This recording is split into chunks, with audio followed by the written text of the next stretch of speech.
जंगल में सर्दियों का मौसम शुरू हो चुका था। जंगल में लकड़ियों की कमी होने के कारण सारे पंछी एक ही जगह पे थोड़ी सी लकड़ियाँ लेके सेक रहे थे। तभी वहाँ पे कालू कौवा आ जाता है। कालू कौवे को देखकर मीनू मौसी उसका मजाक उड़ाती है। देखो देखो, आ गया फ्री में सेकने के लिए। जब सारे पंछी सुबह से लकड़ियाँ इकट्ठा कर रहे थे तब तो एक कालू कलमोहा भाग गया था का, और अभी चुपके से आ गया है सेकने के लिए। अब तो कुछ बोल ले। अरे कालू, कभी तो हंस लिया कर। इतना जो काला है, अंधेरे में चुपके से आके सेकने लगा है। तू दिखता तो भी नहीं है हमें। ऐसा बोल के मीनू मौसी ने कालू कौवे का मजाक उड़ाया। सारे पंछी कालू कौवे को हंसने लगे। कालू कौवे को बहुत गुस्सा आ गया। वो वहाँ से चुपके से निकल गया। ये सारे पंछी मेरा मजाक उड़ाते हैं, इनको मैं एक दिन बताऊंगा। भरी सभा में मेरा मजाक उड़ाया मीनू मौसी ने, इसको सबक सिखा के रहूँगा मैं। ऐसा कहते हुए कालू कौवा गुस्से में अपने घर पे जा ही रहा था। तभी उसे रास्ते में एक चिट्ठी मिल जाती है। वो उस चिट्ठी को देख के वहीं पे रुक जाता है। वो चिट्ठी और कोई नहीं रहती, जादूगर तोता की चिट्ठी रहती है। वो चिट्ठी देखकर कालू कौवा तो बहुत खुश हो जाता है। वो उस चिट्ठी को पढ़ने लगता है। कल करे सो आज कर, आज करे सो अभी कर। अगर हो किसी को किसी भी चीज़ की परेशानी तो संपर्क जादूगर तोता। पहले से ही कालू कौवे का इतना अपमान हो चुका था। वो बहुत गुस्से में था और उसे ये जादूगर तोते का चिट्ठी मिल गया। वो बहुत खुश हो गया। अभी बताता हूँ मैं इन सारे पंछियों को। अभी के अभी मैं जादूगर तोते के पास चला जाता हूँ और इन सारे पंछियों को सबक सिखाऊंगा। जादूगर तोते के पास जाके इनके ऊपर मैं काली जादू करूँगा। ऐसा बोलते हुए कालू कौवा जादूगर तोते के पास पहुँच जाता है। और जैसे ही पहुँचता है वैसे ही जादूगर तोता उसे बोलता है, अरे आओ कालू आओ, तुम्हें किस चीज़ की परेशानी है मुझे बताओ। अरे जादूगर जी, आपको मेरा नाम कैसे पता? आप कैसे मुझे जानते हैं और मेरी क्या परेशानी है आपको कैसे पता? अरे कालू, तू मुझे ऐसा वैसा जादूगर समझा क्या? मैंने बरसों से इस जंगल में तपस्या की है और ये वरदान मैंने पाया है। मैं हर एक पंछी का इस जंगल में सब अंदर की बात जान लेता हूँ, मुझे सब पता है। तुम्हें क्या चाहिए मुझे बता देना कालू।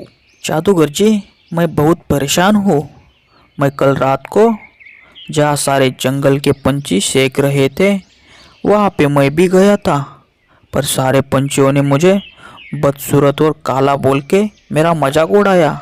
जादूगर जी, आप मेरे ऊपर एक एहसान करोगे? आप आपके जादू से मुझे सुंदर पंछी बनाओगे।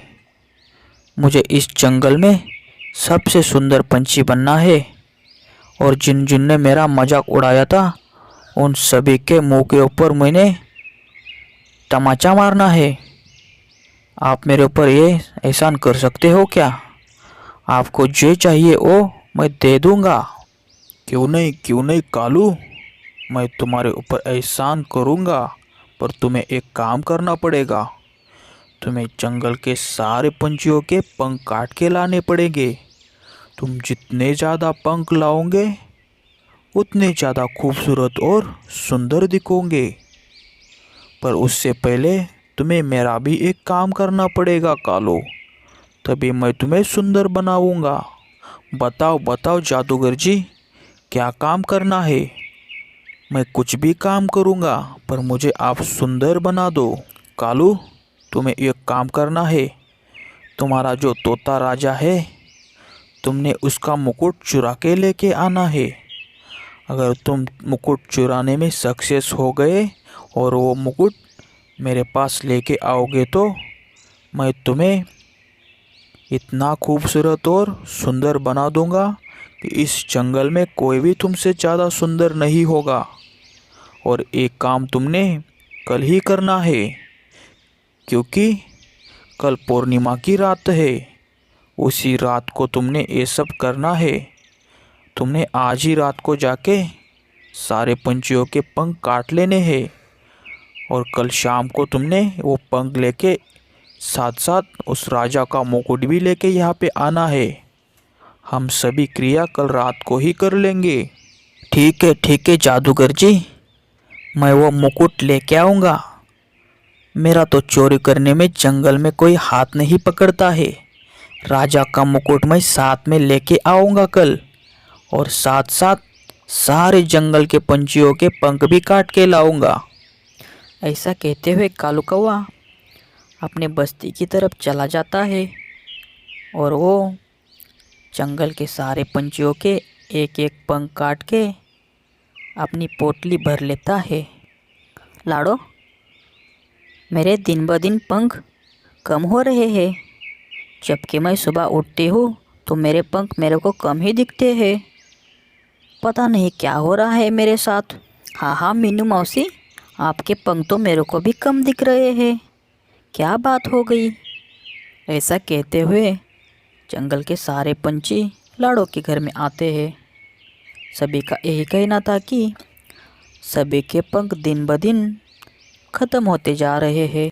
हाँ, सभी के पंख कम होते जा रहे हैं। कुछ तो गड़बड़ है, नहीं तो पंछियों में कोई बीमारी फैल गई है शायद। जंगल के सारे पंछी लाड़ो के घर में जमा हो गए थे कि उनके पंख दिन ब दिन कैसे कम हो रहे हैं। पर यहाँ पे भूरा कौवा तो अपने घोंसले में आराम से सो रहा था। वो सोच रहा था कि जंगल के पंछियों के पंख कैसे दिन ब दिन कम हो रहे हैं। मुझे समझ में नहीं आ रहा है, जंगल के पंछियों के पंख कैसे कम हो रहे हैं, पर मेरे तो पंख एक भी नहीं कम हुआ। मुझे तो लगता है कोई गड़बड़ है। मुझे तो ऐसा लगता है ये मेरे भाई कालू का ही काम है। ऐसी हरकतें तो वो कालू ही कर सकता है। जंगल के सारे पंछी टेंशन में आ गए थे।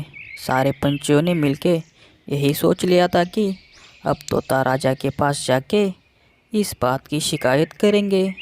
इस बात के ऊपर तोता राजा ही कुछ ना कुछ इलाज निकाल देंगे।